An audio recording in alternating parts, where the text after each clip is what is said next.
बहुत स्वागत है आपका न्यूज 18। आप देख रहे हैं, मैं हूं आपके साथ अंशिका पाठक। शुरुआत करेंगे बुलेटिन की बड़ी खबर के साथ। भोपाल में मुख्यमंत्री हाउस में नगरीय निकाय जनप्रतिनिधि सम्मेलन का आयोजन हुआ। सीएम मोहन यादव ने इस दौरान बड़ा ऐलान किया है। सीएम ने सभी महिला जनप्रतिनिधियों के मानदेय बढ़ाने का ऐलान किया है। अध्यक्ष से लेकर पार्षदों का मानदेय अब 20% बढ़ जाएगा। मुख्यमंत्री ने 24 मीटर की सड़कों पर नगर निगम के अधिकार होने की घोषणा की है और कहा कि इसके लिए किसी से परमिशन लेने की जरूरत नहीं होगी, यानी सड़क के चौड़ीकरण होने या दूसरे निर्माण को लेकर नगर निगम दावों का निपटारा करेगा। सीएम ने कहा है कि नगर निगम आर्थिक रूप से मजबूत हो और शहरों में सभी विकास के काम कराएं, इसके लिए वो कोशिश कर रही हैं।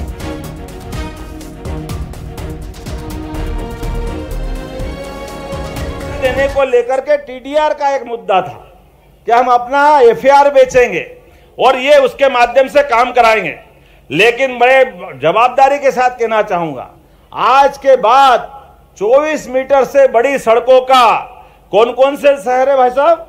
उज्जैन, इंदौर, भोपाल, जबलपुर, ग्वालियर, सतना, रीवा, जोरदार ताली बजाओ। ये सारी नगर निगम के अंदर, और इस क्रम में आगे 16 नगर निगम में जाएगा ये अधिकार, जिसके माध्यम से अब हमारे लिए भविष्य में चौड़ीकरण करने के लिए किसी भी व्यक्ति के मकान की 1 इंची जमीन भी लेंगे तो उसको यह अधिकार देंगे कि उसका मुआवजा उसको मिल जाए। जो भी निर्वाचित जनप्रतिनिधि है, सबके मानदेय में 20% की वृद्धि की जाती है। जो भी चुना गया है, यह हमारे उस विश्वास को बढ़ाने के लिए है जिसके भरोसे हमने 50% का आरक्षण दिया था। आज के बाद अगले महीने से नगर पालिका निगम का महापौर का मानदेय 22,000 से बढ़ के 26,400 हो जाएगा। इंदौर में युग पुरुष आश्रम में धांधली की शिकायत करने पहुंचे कांग्रेसी एक चाय वाले का पैसे दिए बिना वहां से भाग गए। कांग्रेस के नेता डीसीपी को आश्रम के खिलाफ ज्ञापन सौंपने पहुंचे थे। इस दौरान वहां चाय की दुकान पर उन्होंने 25 चाय और 1 पानी का बोतल पिया और दुकानदार को बिना पैसे दिए वहां से भाग गए। गौरतलब है कि कांग्रेस कार्यकर्ता पार्टी शहर अध्यक्ष देवेंद्र यादव के नेतृत्व में डीसीपी को ज्ञापन देने के लिए पहुंचे थे, लेकिन दुकान पर चाय और पानी पीने के बाद दुकानदार को 270 रुपए नहीं दे सके, जिसकी जानकारी मिलते ही बीजेपी के प्रवक्ता नरेंद्र सलूजा ने कांग्रेस पर तंज कसा है। दुकान पर कांग्रेसी ने चाय पी, कितने पैसे की चाय पी गए? अरे बताओ कितने पैसे, कितने ले गए, कितने की चाय पी? तो चाय का ऑर्डर दिया। अरे बोलो आप बताओ ना। अरे बताओ। अरे कौन? वो देवेंद्र भैया, पाटिल दीदी मेरे माथे पड़ जाएंगे सेठ जी। और अब खबर इंदौर से है, जहां कांग्रेसियों ने चाय के पैसे नहीं दिए और इस पर अब सियासत गर्मा गई है। चाय के पैसे देने के लिए बीजेपी के नेता पहुंच गए। बाद में कांग्रेस के नेता भी पैसे देने के लिए वहां पर पहुंचे। चाय पीकर कांग्रेसियों ने 270 रुपए नहीं दिए। 25 चाय, 1 बोतल पानी उन्होंने खरीदे थे, लेकिन पैसे ही नहीं दिए। तो क्या मनमानी चलेगी? क्या अगर नेता है, विधायक है और कोई पार्षद भी है अगर, तो क्या किसी के पैसे नहीं दिए जाएंगे? मिथिलेश संवाददाता साथ जुड़ गए हैं। मिथिलेश, आखिर ये मनमानी कैसी है? अंशिका, सबसे पहले इस वक्त मैं बता दूं आपको कि मैं उसी चाय की दुकान पर मौजूद हूं जहां की चाय से सियासत शुरू हुई है। बीजेपी और कांग्रेस दोनों आमने सामने हिसाब किताब जब करने पहुंचे तो पता चला कि 23 चाय और 1 पानी का बोतल यानी 250 रुपए। 25 कांग्रेसी ज्ञापन देने पहुंचते हैं, लेकिन 250 रुपए का भुगतान किए बिना यहां से रफू चक्कर हो जाते हैं। दुकानदार, किसका चाय का दुकानदार जो है और कर्मचारी परेशान होते रहे, परिसर के अंदर गए, पूछा कि जो यहाँ नेताजी आए थे कुर्ता पैजामा पहन के, चाय पिया निकल गए। फिर हमें पता चला कि 23 चाय और 1 पानी का बोतल दिए बिना यहाँ से लोग चले गए, जिसको लेकर सियासत शुरू हो चुकी है। जैसे ये बात सोशल मीडिया पर आई, बीजेपी के प्रदेश प्रवक्ता नरेंद्र सलूजा दुकान पे पहुंचे। आप यहाँ पर पहुंचे चाय का भुगतान करने के लिए? देखिए, मुझे सोशल मीडिया के माध्यम से जानकारी मिली कि कांग्रेस का आज प्रदर्शन था। रीगल चौराहे स्थित चाय की दुकान पे उनका कोई 23 चाय का और 1 पानी की बोतल का बिल बकाया था और उसका भुगतान नहीं किया। मालिक परेशान हो रहा है, कर्मचारी परेशान हो रहे हैं। क्योंकि चाय वालों से नफरत तो पता ही है, कांग्रेस की नफरत रहती है, मोदी जी से भी नफरत करते हैं। और एक छोटा सा भुगतान है, राखी का पर्व है, सावन का पर्व है, तो मैं मौके पे आ गया और मौके पे आके मैंने चाय वालों से कहा कि इसका जो भी भुगतान हो मैं देने को तैयार हूँ। तो पता चला कि कांग्रेस झूठ बोलने में लग गई कि मैं पहले ही आके 545 दे गया, जबकि बिल 250 रुपये का था। और यदि मैं पहले आता तो सारी मीडिया देखती, और मैं तो 3 महीने से चौराहे से भी नहीं निकला हूँ। और ये कांग्रेस फिर कह रही कि हमने ऑनलाइन भुगतान किया, हमने उसका प्रमाण मांगा, वो भी नहीं दिखा पाया। तो हमने चाय का भुगतान किया और कहा है कि और भी कोई बकाया हो तो हम भुगतान करने को तैयार हैं। तो कह रहे हैं कि प्रदेश कार्यालय का भी कोई भुगतान बाकी? प्रदेश कार्यालय का भी 4000 का भुगतान पता चला, उसको भी हम निपटाएंगे। पर आपने ये भी बात कही अभी मीडिया से बातचीत के दौरान कि प्रदेश भर में चाय की दुकान का कांग्रेस के जहां बिल बकाया वो भुगतान बीजेपी करेगी। निश्चित तौर पे पूरे प्रदेश भर में कांग्रेस कार्यालयों के आसपास या जहां भी कांग्रेस प्रदर्शन करती है, कोई चाय का भुगतान बाकी होगा तो उसकी जानकारी निकाल के हम करेंगे, क्योंकि किसी गरीब आदमी का हक मारने नहीं देंगे। चलिए दूसरा रिएक्शन ले लेते हैं देवेंद्र सिंह यादव से। ये यहाँ पर मौजूद है, बीजेपी यहाँ पर पैसा देने पहुंची है। इनका पुराना पेमेंट है, जब ये कांग्रेस में थे वो दिया। हमारा पेमेंट हमारे सेवा दल के अध्यक्ष मुकेश यादव जी दे चुके हैं, और जो दुकान मालिक है वो स्वयं बयान दे चुका है।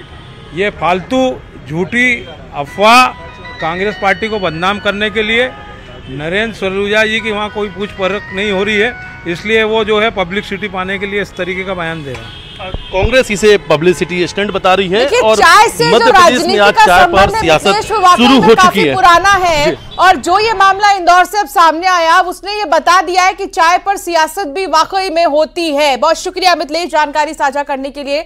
खबरों में आगे बढ़ेंगे और बात ग्वालियर की करेंगे, जहां डबरा स्थित सेंट पीटर स्कूल पर धर्म परिवर्तन के लिए दबाव बनाने का आरोप लगा है। स्कूल के कर्मचारी मनोज वाल्मीकि ने स्कूल प्रबंधन पर धर्म परिवर्तन के लिए प्रताड़ित करने का आरोप लगाया है। मनोज के मुताबिक प्रबंधन ने कहा है कि स्कूल में काम करना है तो धर्म परिवर्तन करना होगा। मनोज पिछले 9 साल से इस स्कूल में काम कर रहा है। मामले की जानकारी मिलते ही हिंदूवादी संगठन के कार्यकर्ताओं ने स्कूल प्रबंधन के खिलाफ जमकर नारेबाजी की है। मनोज ने डबरा तहसीलदार विनीत गोयल से सेंट पीटर स्कूल प्रबंधन के खिलाफ शिकायती आवेदन दिया है, तो उधर एसपी धर्मवीर सिंह ने जांच के आधार पर कार्रवाई की बात कही है। सुशील संवाददाता साथ जुड़ गए हैं। सुशील, क्या जो ये विरोध और ये जो गुस्सा आक्रोश है वो शांत हुआ? क्या मामले का हल निकल पाया या अभी भी जस की तस स्थितियां? बिल्कुल, देखिए डबरा के सेंट पीटर स्कूल में एक बार फिर जो है सवालों का घेरा शुरू हो गया है। यहाँ जो कर्मचारी है मनोज वाल्मीकि स्कूल का, उसने आरोप लगाया है एसडीएम को, बाकायदा उसने एक आवेदन दिया है, पुलिस से भी शिकायत की है कि स्कूल प्रबंधन ने उस पर धर्म परिवर्तन करने के लिए दबाव डाला है, और स्कूल प्रबंधन ने उससे कहा कि अगर यहाँ काम करना है तो उसे धर्म परिवर्तन करना होगा। हालांकि मनोज वाल्मीकि की तरफ से जो आवेदन दिया गया था उसे डबरा एसडीएम के साथ ही एसपी ने भी इस मामले में जांच के बाद जो भी तथ्य निकल कर आएंगे उनके अनुसार कार्रवाई करने की बात कही है। लेकिन फिलहाल तो मामला अगर हिंदू संगठनों के विरोध का देखें तो वो प्रशासन द्वारा जांच के बाद कार्रवाई का आश्वासन देने के बाद थम गया था। लेकिन कहीं ना कहीं इस स्कूल पर जो सवाल खड़े हुए हैं उसके बाद निश्चित तौर पर ये एक बार फिर से सुर्खियों में। हालांकि स्कूल प्रबंधन की तरफ से धर्म परिवर्तन के आरोपों को सिरे से गलत बताया गया है। स्कूल प्रबंधन की तरफ से कहा गया है प्रेस रिलीज में कि इस तरह का कोई घटनाक्रम हुआ ही नहीं है, जबकि कर्मचारी जो है उसने विधिवत लिखित रूप में शिकायत की है। तो अब देखना ये है कि पुलिस इसमें तथ्यों की जांच करेगी, क्या क्या तथ्य जो मनोज वाल्मीकि है वहाँ का कर्मचारी है वो पेश करता है, और उसके साथ ही स्कूल प्रबंधन की तरफ से भी वहाँ जो सीसीटीवी या जो अन्य चीज़ें हैं जिनको बयानों में जांच का आधार बनाया जा सकता है वो सब पुलिस करेगी, इस तरह का पुलिस का कहना है। लेकिन कहीं ना कहीं ये जो स्कूल है एक बार फिर से सुर्खियों में है धर्म परिवर्तन के दबाव की आरोप को लेकर। बहुत शुक्रिया सुशील जानकारी साझा करने के लिए। तो देखा जाए अगर तो तमाम अपने अपने तथ्य लेकर लोग वहां पहुंच रहे हैं। आगे बढ़ेंगे और बात करेंगे मध्य प्रदेश की, जहां पर कॉलेज में आरएसएस के नेताओं की लिखी किताबें अब पढ़ाई जाएंगी। उच्च शिक्षा विभाग के भारतीय ज्ञान प्रकोष्ठ ने यह आदेश जारी किया है, जिसमें संघ से जुड़े लेखों की 88 किताबें खरीदने की बात कही गई है। उच्च शिक्षा विभाग ने प्रदेश के सभी निजी कॉलेजों की लाइब्रेरी में इन किताबों की एक एक प्रति रखने का आदेश जारी किया है। उधर सरकार के इस फैसले पर कांग्रेस ने विरोध जताया। कांग्रेस के पूर्व विधायक कुणाल चौधरी ने कहा है कि अब एमपी के कॉलेजों में नफरत पढ़ाया जाएगा। कांग्रेस इसका विरोध करेगी। कांग्रेस के विरोध पर बीजेपी ने पलटवार किया। प्रदेश अध्यक्ष वीडी शर्मा ने कहा कि सिर्फ विरोध के लिए विरोध करना कांग्रेस की आदत है। देश में नफरत का पाठ तो कांग्रेस के राज में पढ़ाया गया था। वामपंथी विचारधारा और अतिक्रमणकारियों के बारे में भी पढ़ाया गया। आज वो अज्ञान प्रकोष्ठ की ओर ले जा रहे हैं और आरएसएस की वो विचारधारा जो गोडसे की विचारधारा है, उस नफरत की विचारधारा को प्रतिपादित करने की कोशिश करे जा रहे हैं। और ऐसे लोगों को शिक्षाविद बता रहे हैं जिनका शिक्षा से कोई लेना देना नहीं। सुरेश सोनी जी का क्या लेना देना शिक्षा से? और एक ही प्रकाशन की किताबें कि इसी प्रकाशन से जन भागीदारी के पैसे से किताबें खरीदी जाएगी। ये किस तरह की मोनोपाली है, किस तरह का भ्रष्टाचार है? स्पष्ट रूप से नफरत की विचारधारा को डालने के लिए नफरत के विचारों के लोगों का काम भारतीय जनता पार्टी कर रही है। कांग्रेस से मैं पूछना चाहता हूं कि हम तो शिक्षा का भगवाकरण कर रहे हैं, क्यों नहीं करेंगे? भगवाकरण करने से अगर देशभक्ति का भाव जागृत होता है, उनके अंदर व्यक्तित्व का निर्माण होता है, उन पुस्तकों से पढ़ने से तो जरूर भगवाकरण होना चाहिए। लेकिन जब वामपंथी इस देश के अंदर क्या पढ़ा रहे थे एनसीईआरटी की पुस्तकों में, कांग्रेस को उनकी सरकारें थी तो क्या क्या चल रहा था इस देश के अंदर, तब कांग्रेस। शैलेंद्र भदौरिया संवाददाता साथ जुड़ गए हैं। शैलेंद्र, ये मामला राजनीति का रूप ले चुका है। हालांकि अब जितने भी शिक्षक हैं, जो लाइब्रेरी ओनर्स हैं, उनका क्या कहना है जब आपने उनसे बातचीत की? देखिए, बिल्कुल मैं आपको बता दूं कि संघ की बात हो और सियासत ना हो, ये कभी हो ही नहीं सकता। जिस तरीके से जो पुस्तकें हैं, 88 पुस्तकें जिनका जिक्र उच्च शिक्षा विभाग के आदेश में किया गया है, वो आरएसएस से जुड़े नेता यानी जो लेखक हैं उनकी पुस्तकें हैं। हालांकि इसको सिलेबस में शामिल करने की बात विभाग ने नहीं कही है, बल्कि ये कहा है कि सभी लाइब्रेरियों में, जितने भी कॉलेज है उनकी लाइब्रेरी में एक एक पुस्तक रखी जानी चाहिए, ताकि जो युवा भी पढ़ना चाहे, जो विद्यार्थी पढ़ना चाहे, वह इन किताबों को लाइब्रेरी से ले सकता है। इसी बात को लेकर जो है वो कांग्रेस आपत्ति और साफ तौर पर यह कहा है कि भारत में तमाम शिक्षाविद हुए हैं, चाहे वह साहित्य से जुड़े हो, विज्ञान से जुड़े हो, गणित से जुड़े हो, तो उन शिक्षाविदों की किताबें पढ़ाई जा रही है सिलेबस में, उनको ही पढ़ाया जाना चाहिए। जिन लोगों का शिक्षा से कोई लेना देना नहीं रहा है, वो एक विचारधारा के लिए हमेशा काम करते रहे, अगर ऐसे लोगों की विचारधारा को पढ़ाया जाएगा तो उसका कांग्रेस विरोध करेगी। सीधे तौर पर जो है कांग्रेस ये कह रही है कि गोडसे की विचारधारा को मध्य प्रदेश के स्कूलों में और कॉलेजों में पढ़ाने का जो काम है वो बीजेपी करने वाली है। हालांकि बीजेपी की तरफ से खुद प्रदेश अध्यक्ष वीडी शर्मा ने पलटवार किया है और कहा है कि जब कांग्रेस की सरकारें थी तो किस तरीके से नफरत की चीजें पढ़ाई जाती थी, किस तरीके से वामपंथ को पढ़ाया जाता था, उस समय कांग्रेस को कोई आपत्ति नहीं थी। हालांकि उच्च शिक्षा विभाग का मैं स्पष्ट कर दूं कि इसलिए सिलेबस में शामिल नहीं हुआ है। केवल और केवल स्कूलों को, कॉलेजों को ये निर्देश दिए गए हैं कि वो अपनी लाइब्रेरी में ये 88 पुस्तकें रखें। ये निर्देश दिए गए हैं, बाकायदा किताबों के नाम दिए गए हैं, प्रकाशन का नाम दिया गया है, इसके साथ ही लेखक का भी नाम दिया गया है। हालांकि ये बात सही है कि जिन लेखकों के नाम दिए गए हैं वो सबके सब संघ की पृष्ठभूमि से आते हैं और इसी बात को लेकर कांग्रेस आपत्ति दर्ज करा रही है। जी, बहुत शुक्रिया शैलेंद्र विस्तार से जानकारी साझा करने के लिए। तो हालांकि अब ये देखना होगा कि और कितने बयान आते हैं इस पूरे मामले को लेकर। भोपाल से बड़ी खबर आ रही है, जहां स्मार्ट सिटी के एससी प्रदीप जैन की सेवाएं समाप्त कर दी गई हैं। आय से अधिक मामले में सेवाएं समाप्त हुई हैं। संविदा सुपरिटेंडेंट इंजीनियर प्रदीप जैन की सेवा समाप्त कर दी गई है। लोकायुक्त ने प्रदीप जैन के घर पर छापा मारा था। छापे में करोड़ों की संपत्ति का खुलासा हुआ। आय से 300% ज्यादा संपत्ति का खुलासा हुआ है, जिसके बाद एससी की जो सेवाएं हैं वो समाप्त कर दी गई हैं। प्रदीप जैन हैं जिनकी सेवाएं समाप्त हुई हैं।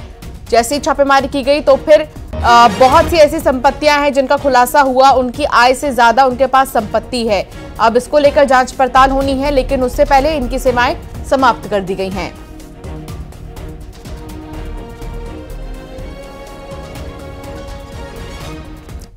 रायपुर गोलीकांड के आरोपियों को झारखंड से पुलिस लेकर आएगी। रायपुर क्राइम ब्रांच को प्रोडक्शन वारंट मिला है। गढ़वा जेल से आरोपी विक्रम, सिमडेगा जेल से आरोपी आशीष राय को 14 सितंबर को पुलिस लेकर आएगी। गैंगस्टर अमन साहू को 16 सितंबर को रायपुर लाएगी पुलिस। कोल कारोबारी के कार्यालय के बाहर गैंगस्टर ने फायरिंग की थी और इस मामले में लगातार एक्शन जारी है। युगल तिवारी संवाददाता साथ जुड़ गए। युगल, क्या अपडेट? जी देखिए, रायपुर पुलिस ने, रायपुर की जो क्राइम ब्रांच पुलिस है उसने प्रोटेक्शन वारंट के लिए अर्जी लगाई थी, याचिका लगाई थी वहां कोर्ट पे, तो 3 आरोपी हैं जो गैंगस्टर गैंग के लोग हैं और उन्हें पूछताछ के लिए यहाँ पर लाएगी। गढ़वा जेल से विक्रम है और इसी तरह से जो सिमडेगा जेल में जो बंद है आशीष राय, दोनों को 14 सितंबर को पुलिस लाएगी। और जो अमन साहू है गैंगस्टर, उसे लाने के लिए भी protection warrant Raipur crime branch को मिल चुकी है। और 16 सितंबर को जो अमन साहू है उसे यहाँ पर ला करके पुलिस है पूछताछ करेगी, क्योंकि झारखंड गैंग की सक्रियता इसमें पाई गई थी। और हालांकि इस मामले में जो गोलीकांड हुआ था उस मामले में 7 आरोपी अभी जेल में दाखिल है और अन्य आरोपियों की तलाश है वो लगातार जो रायपुर पुलिस है वो कर रही है। तो रायपुर पुलिस को एक सफलता कही जा सकती है और जिस तरह से कोर्ट में जो आवेदन लगाया था उसे स्वीकार कर लिया गया है और रायपुर क्राइम ब्रांच को तीनों आरोपियों को लाने के लिए प्रोटेक्शन वारंट है वो मिल चुका है। जी बिल्कुल। और अब इस पूरे मामले में नजर भी लगातार क्योंकि बनी हुई है तमाम जो संस्था है उनकी, तो देखना होगा कि और कितने खुलासे होते हैं। बहुत शुक्रिया युगल जानकारी साझा करने के लिए। बुलेटिन में वक्त हो चला एक छोटे से ब्रेक का, जल्द हाजिर होंगे खास खबर।